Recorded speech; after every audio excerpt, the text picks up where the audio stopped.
High বন্ধুরা, তোমরা সবাই টক খেতে কেমন পছন্দ করো? আগে সেটা বলো। আর হ্যাঁ, আমি তো খুব পছন্দ করি। শীত হোক বা গরম, আমার টকটা সবসময় খুব পছন্দের। তো যাই হোক, কিছুদিন আগে বাতাবি লেবু হয়েছিল আমাদের গাছে প্রচুর। তো বাতাবি লেবুর সময় বাতাবি লেবু খেয়েছি। যেহেতু এখন শীতকাল, সেহেতু এখন বাতাবি লেবু পাওয়া যায় না। তো এখন বর কিনে নিয়ে এসেছে বাজার থেকে কদবেল। তো কদবেল আমার খুব পছন্দের।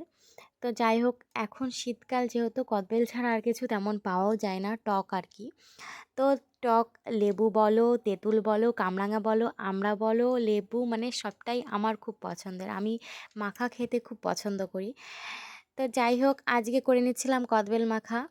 আর এখানে প্রথমেই আমি ধনেপাতাটা ছোট ছোট করে কেটে নিয়েছিলাম, আর দিয়ে দিয়েছিলাম লঙ্কা, লবণ, কাসন্দ, সস, যা যা হয় আর কি। তারপরে আমি এখানে অনেকের দোকানে দেখি একটা কাঠের হাতুড়ি টাইপের, ওটা দিয়ে করে।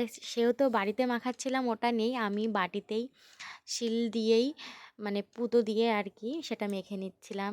তো যাই বলো নাই বলো, খুব খুব টেস্ট হয়েছিল। তো আমার বর সাধারণত বেশি টক পছন্দ করে না।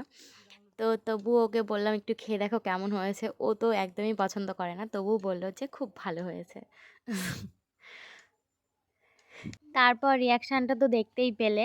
তো যাই হোক, আমি এখানে মা কুটে দিচ্ছিল কই মাছ, কারণ আমি কই মাছ কাটতে পারি না। তো তারপর আমরা গেছিলাম বন্ধুরা ভুল ফোন সময়। করলো, বললো তাকাই একটু তাকা। রাস্তায় আসতে। ওরা আর তখন বাড়িতে ঢুকবে না, তো তারপর ওদের সাথে দেখা করতে গেছিলাম।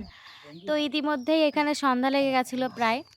তো সেদিন একটু পিঠেও খেতে ইচ্ছা করছিল। তো মাকে বললাম যে ঘরে আছে করে দিতে। তো এখানে তাড়াতাড়ি করে আয়োজন করা হয়েছিল। এখানে চিকেন কষা আর হচ্ছে সাজের পিঠে। আমার তো খুব পছন্দর, এমনকি আমার বাড়ির লোক সবারই খুব পছন্দের।